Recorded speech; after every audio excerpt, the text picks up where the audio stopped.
So last summer, a little over a year ago, I got COVID really, really bad. I was bedridden for about 12 days. I had all of the symptoms. It was just a really, really bad bout of the virus. And towards the end of my recovery, while I was still a little bit brain foggy, I made the decision to buy a Salsa Cutthroat. So I just looked on the pros closet and there is a bike that is my size, and it's something that I've really wanted for a minute. I think I might do it. I had been wanting one for a while, and I had been kind of scouring the forums and the pros closet for a used Cutthroat in my size, which is a large. And I came across one on the pros closet. It was a 2018 pink and purple Cutthroat, and I bought it. I decided to just go for it. And, looking back, it probably wasn't the best financial decision at the time. I was about to switch jobs. It was like a little bit, things were like a little bit up in the air. I think that it was more of an emotional support bicycle purchase than anything else. And I'm, not going to give myself a hard time over that, but it was probably not the best decision, but I don't regret it. It's a great bike. So in this video, I'm going to just do a general overview of that bike build and go over all of the components and talk a little bit about what I've done on it so far in the past year and what my kind of general thoughts on the bike are. So jumping right into the frame, it is a 2018 Salsa Cutthroat size large with a carbon fork. And the size for me works really well. I am 5'11", 181 centimeters. I find that I'm depending on the bike, I am a 56 to a 58, depending on how the bike is built and depending on different geometries.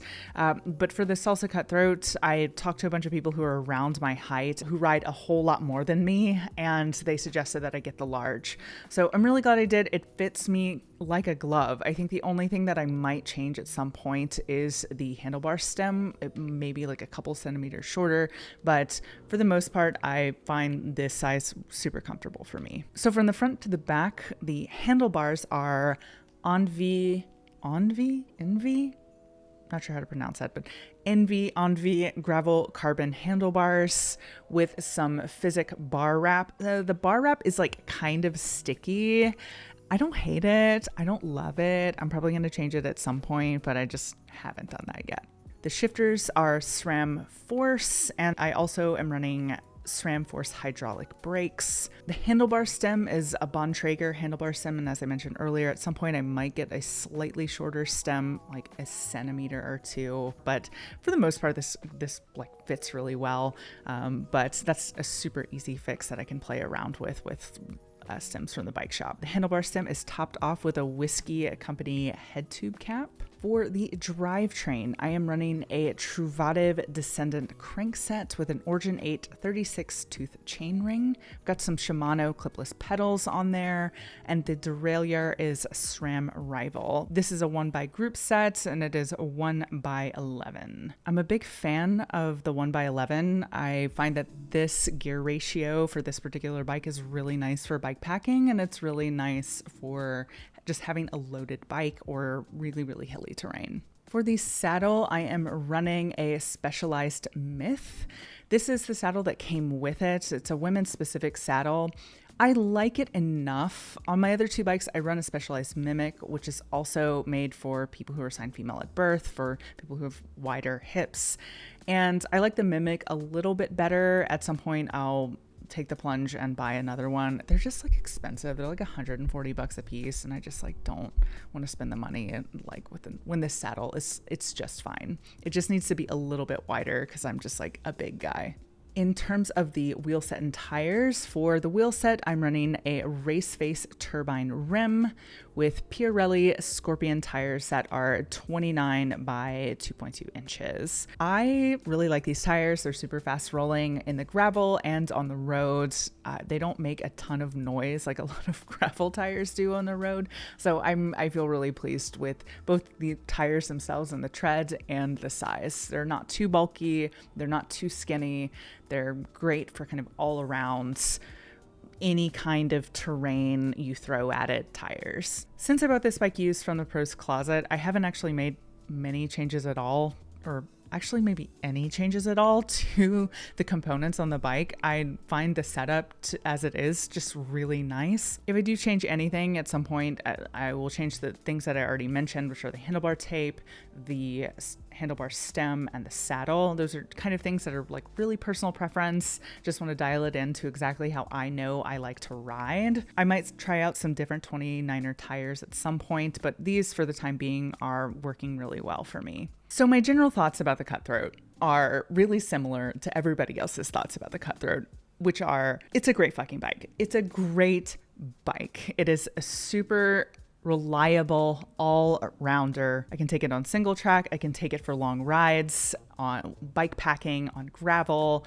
I can ride it around town if I want to. I feel like I say about all my bikes, this is my favorite bike that I've ever ridden. But I feel like the three bikes that I really ride a lot, which are my single speed state Black Label, my Crestman Bora, and my Salsa Cutthroat, as all three of them, I've just kind of dialed them into how I like to ride. And I really like all of them. And I really love the Cutthroat. But more than anything, I find the geometry to be really comfortable for long loaded rides. I did a really hard bikepacking route with a couple of my friends last summer, and I rode this bike and it was fully loaded and it was super hilly, and this thing, it was just, I'm so glad that I took this bike. It was out of this world. It was really comfortable. I didn't find myself extremely fatigued in the way that I do sometimes on long rides on my Crestman Bora, because it was like the geometry is like a little bit less aggressive. So it felt really comfortable for really long days in the saddle. And it also balances weight really well. I think the other thing that really helps with this bike is that it's really light. It's not a steel frame, it's carbon. So despite the fact that it is kind of a beefier bike than my single speed, it's almost the same weight, which is wild. And you pick it up and it's like, holy shit, like this thing is so light.